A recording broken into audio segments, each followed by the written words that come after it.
Welcome to FADA TV, the video channel created by and for new car dealers and brought to you by the Florida Automobile Dealers Association. Good afternoon. I'm Ted Smith, and with me is my buddy John Forehand. John, thanks for coming over today. John's our general counsel, as most of you know. Appreciate you being here, man. Sure thing. So we want to give you a little quickie update. We are sending you a lot of emails, quick little blast alerts. We're sending you videos like this one. And you received chairman's letter printed and sent to your dealership just recently. So stay tuned with us. John, this is our 100th anniversary as a dealer association in Florida. I kind of didn't have this in our plan. Yeah, big year for us. I hope we can forget about it. The good news is Florida is better than the U.S. in most every category, right, John? Yeah, and unemployment and cases and all of those things.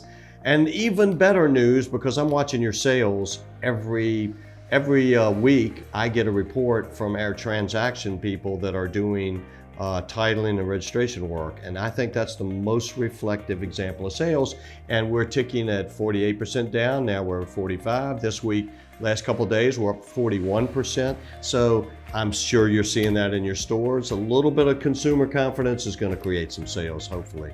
The governor has appointed a task force. FADA is not intimately involved in that, but that's okay. It's become a big business thing. Our message is going out there. We sort of have an idea for them, don't we, John, in terms of getting our message out. I'm seeing legislators all over the state. Think about it. 160 legislators sending out a weekly report.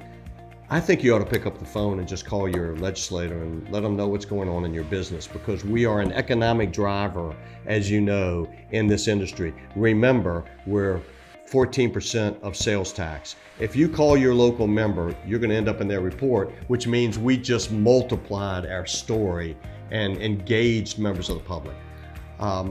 NADA doing a great job on webinars, are they not, John? Yeah, they've put out some good information. I know that FADA has copied some of that stuff. It's been good legal topics, good operational information, really good stuff.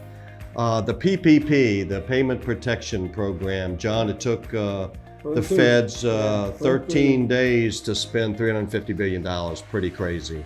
And by the way, we just did a little survey asking you about round one so that we can help people in round two. But John, what do dealers need to know about, what do we not know? The big thing we don't know that everybody's asking is, what about floor plan interest? Is floor plan interest going to be forgiven?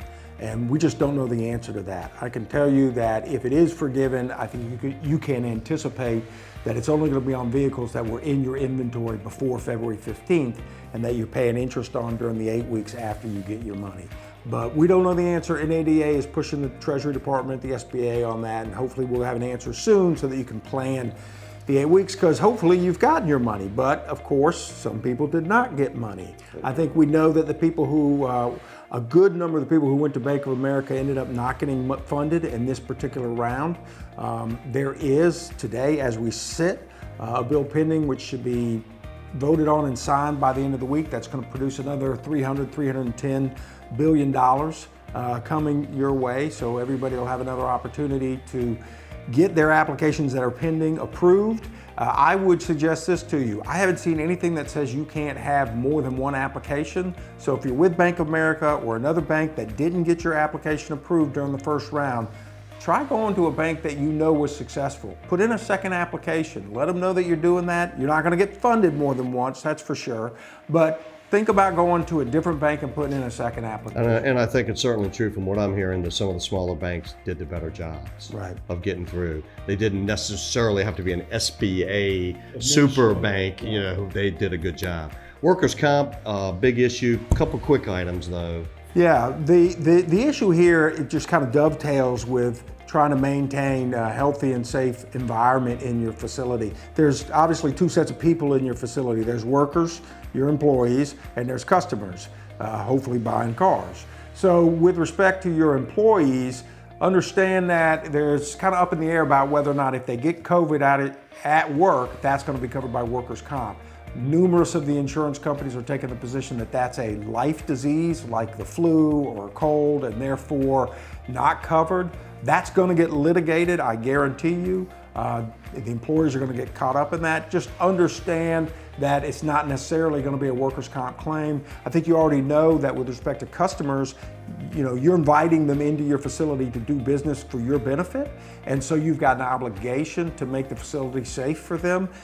Well, I guess at the bottom line is, do everything you can to make sure that you've got extra cleaning, you've got, all the personal protection stuff on hand that somebody may want. The little bit of extra money it's going to cost you to do that may save you in the long run from having a problem either with a customer or an employee that gets exposed. John, I just finished listening to you and I looked over and it occurs to me that you're wearing my shirt, dude. What is that? I think you're wearing my shirt. Okay, whatever. I mean, sight unseen, we show up like this. We've known each other way too long. We've talked a lot about 3-day right of rescission.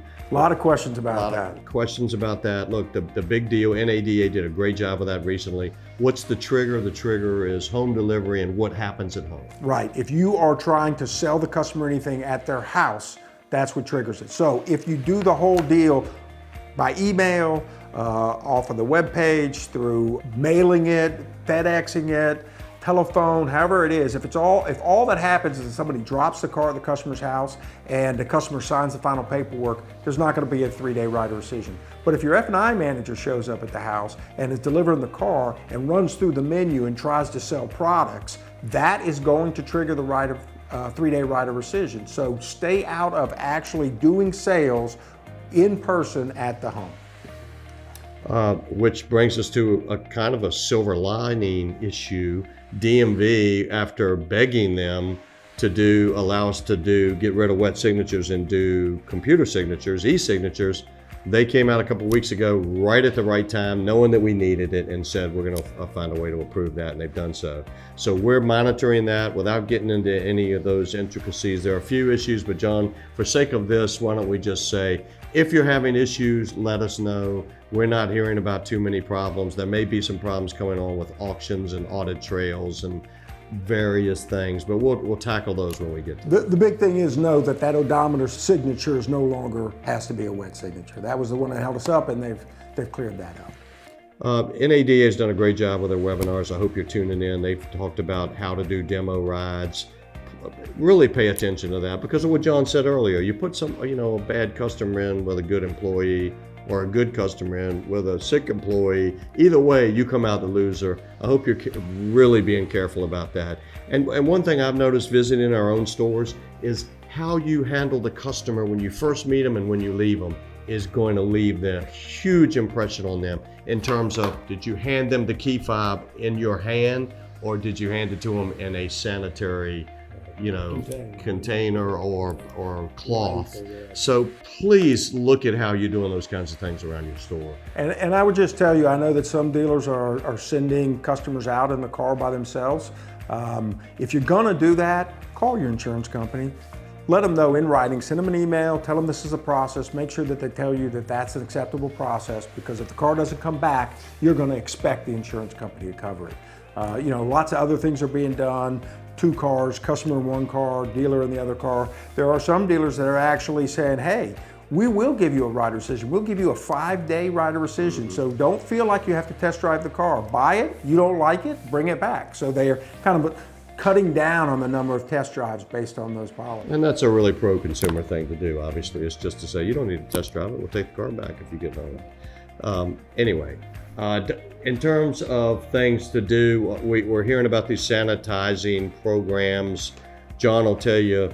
Just be a little bit careful with that. The sanitizing products really rushed onto the market right when this thing exploded. And the Attorney General, the various states' attorneys, they are looking for people who are trying to take an economic advantage out of this pandemic. And they may look at you that way. First of all, I don't know that there's any real concrete evidence that these sanitizing products actually kill the COVID virus.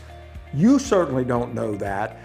The manufacturer of the product may have told you that. So I've seen ads from dealers saying, hey, kills 99.9% of fungus and bacteria. But you don't know that. How about bed bugs? Yeah, well, only in New York, but you don't know that. You're taking the manufacturer's word for it. So if you're going to do a representation, make sure that you're referring back to what the manufacturer of the product's representing, not what you're representing. And I'd be careful about charging for it. That may be end up being a bigger problem than you think down the line. So FADA is out stumping for you with media and different groups, and we're doing those things with great positivity, even though we know you're hurting. I want you to be aware that we care a lot about you and what you're going through right now, but we have to deliver a really positive message because consumer attitudes for us is everything, as you know way better than I do. I'll tell you, there's some silver linings in this though, John. Right now, the leaving the brick and mortar behind and becoming an e-commerce business is going to help us a lot in the future. This DMV move helped us a lot in the future. And the whole idea of technology, and there's just other things. Car is king again. The car's the safe place. We just saw the GM Maven program go up in smoke, their car sharing, ride sharing deal, which gets them out of an area that concerned many of you. So there are some silver linings. We're going to be here with you throughout. John, thanks for stopping by, man. Call us, email us, let us know where your needs are. Thanks for hanging in there. We're really proud to represent you. Thanks, guys.